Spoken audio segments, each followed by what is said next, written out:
وعلیکم السلام ورحمۃ اللہ وبرکاتہ. سوال ته دا کړی دی چې په وینه باندې اودس ماتېږي که نه. جواب دا دی چې د وینې په وتلو یا بهېدلو باندې اودس نه ماتېږي، ځکه چې کوم صحیح مرفوع موقوف حدیث په دې کې نه دی راغلی چې ګنې په وینه باندې اودس ماتېږي.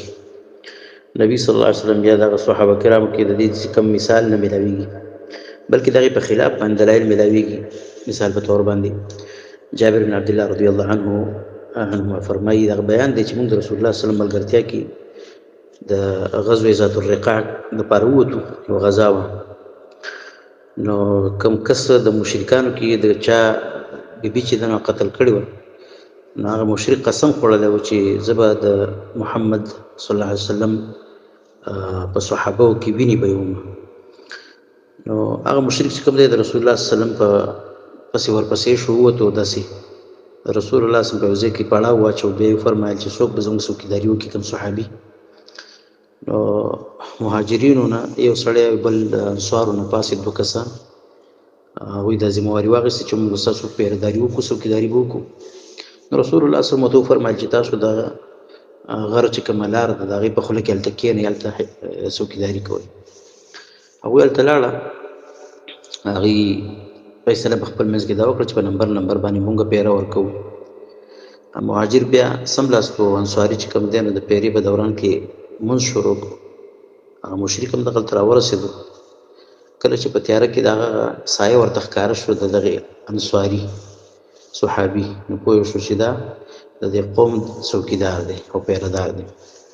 دې وجې نه غش یې ویشتو او د هغه په وجود کې نه باسه.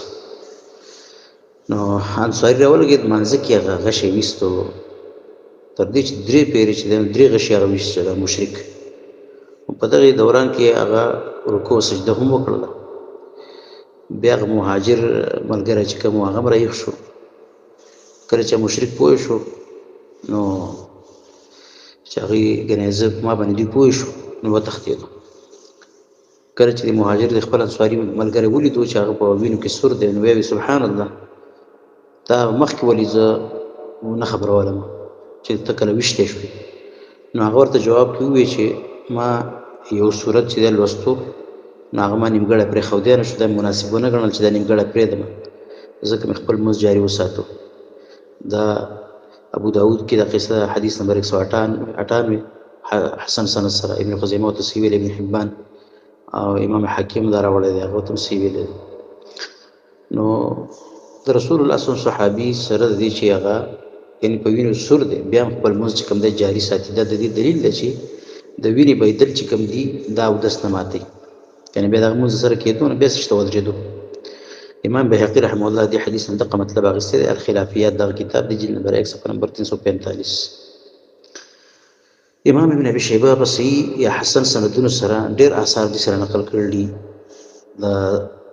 چې د هغې نه معلومېږي چې صحابه کرام، تابعین او اکثر ائمه د دین هغوی د وینې وتل چې کوم دی نو دا د اودس د ماتېدو سبب نه ګڼو. مصنف ابن ابي شیبه جلد نمبر 1 صفحه 158 وغیره داسې نورو. بلکې عمر بن خطاب رضی الله عنه د شهید کېدو واقعه چې کومه ده د شهادت بخاري کې موجود ده، حدیث نمبر 3700 کې، چې په هغې باندې سړی سوچ وکړي نو دا ورته پته لګي چې یقینا عمر رضی الله عنه د سهار لمونځ چې کوم دی هغه کړی و، حالانکې په داسې حالت کې چې هغه د هغه بدن چې کوم دی په وینو باندې سور و. هغه ظالم ابو لؤلؤه مجوسي کله چې هغه په زهري خنجر باندې وهلی و او شهید یعنې لا ساه د هغه نه ووتې، خپل لمونځ د سهار په هغې وینې وبهېدلو حالت کې کړی و. مسور بن مخرمه رضی الله عنه صحابي وایي چې عمر بن خطاب رضی الله عنه خواته مونږ په هغه شپه باندې لاړو، په کومه شپه چې هغه زخمي شوی، یعنې مطلب دا سهار یې زخمي شوی، خو بیا وله مونږ ورلو. نو د سهار د لمانځه دپاره وایي مونږ هغه رایښ کړو. نو عمر رضی الله عنه فرمایل چې بلکل د هغې سړي په اسلام کې څه حصه نشته دی چې هغه لمونځ نه کوي. دا یې وفرمایل لا حظ فی الاسلام لمن ترک الصلاة. عمر رضی الله عنه وایي په هغې حالت کې چې د لمونځ ادا کو وجرحه یذعب دما، په داسې حال کې چې د هغه د زخم چې دی د هغې د وینې روانې بهېدلې. امام مالک دا خبره نقل کړله، دا واقعه صحیح سند سره. بیا دې کې دا هم داخلي کومې دانې مانې هغه چېرته ماتې شي یا وینه نو وغیره راوځي، ټول هم په دغه کې دغه یو حکم دی چې دې سره اودس نه ماتېږي. مصنف ابن ابي شیبه کې جلد نمبر 1 صفحه نمبر 128 په حسن سند سره کې ذکر دی چې مشر تابعي امام ابو سوار العدوي رحمه الله هغه دانه ماته کړله به یې مونځ وکړو اودس یې ونه کړو. دارنګه عبد الله بن عمر رضی الله عنهما هم داسې را نقل دي. نو کوم خلک چې دا وایي چې د وینې په وتلو سره اودس ماتېږي نو هغه داسې بعض دلایل پیش کوي. مثال په طور باندې یو روایت پیش کوي هغې کې دا دي الوضوء من کل دم سائل چې چاردام چې دی نو دا به کول پکار وي د هرې وینې نه چې وبهیږي. امام دارقطني دا حدیث راوړی جلد نمبر 1 صفحه نمبر 156 حدیث نمبر 571. او په خپل باندې امام دارقطني محدث امام دی په خپل کتاب کې چې کله دا روایت راوړی نو فرمایي وی عمر بن عبدالعزیز چې کوم دی دا حدیث د تمیم داري نه دی اورېدلی او نه تمیم داري صحابي لیدلی دی او یزید بن خالد او یزید بن محمد دواړه په دې سند کې چې راغلي دا مجهول او نامعلومه دي. دې نه علاوه چې کوم دی بقیه بن ولید چې دا مدلس دی او هغه روایت په عن سره کړی دی یعنې دا اورېدلو صراحت نه دی کړی او داسې روایت چې د ضعیف دا حدیث چې کوم دی دا ضعیف دی بالکل د دلیل د دې نه نشي نیولی یعنې څو نقصانات پکې دي په دې سند کې.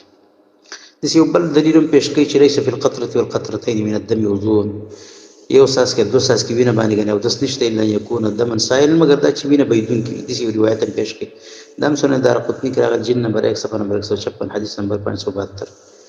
لیکن دا حدیث دا روایت چې کوم دی دا په درې وجو باندې ضعیف دی. یو په دې کې محمد بن فضل بن عطیه دی متروک دی او په دروغ باندې بدنام دی لکه تقریب کې حافظ بن حجر فرمایي راوي نمبر 6225. او بل کې حجاج بن نصير د دم ضعیف دی د تقریب کې ابن حجر ذکر کړی دی. بل کې سفیان بن زیاد حاکم کلام شوی علماء نو دا روایت هم سخت ضعیف شو او د دې دلیل نیول بالکل ناجایز دي چې ګنې یو سړی وایي چې په وینې باندې اودس ماتېږي لکه څه دلیل دی دا دلیل دی. خلاصه دا چې په دې باب کې چې څومره دلایل څومره راغلي دي هغه ټول ضعیف دي او د صحیح احادیث او آثارو خلاف دي.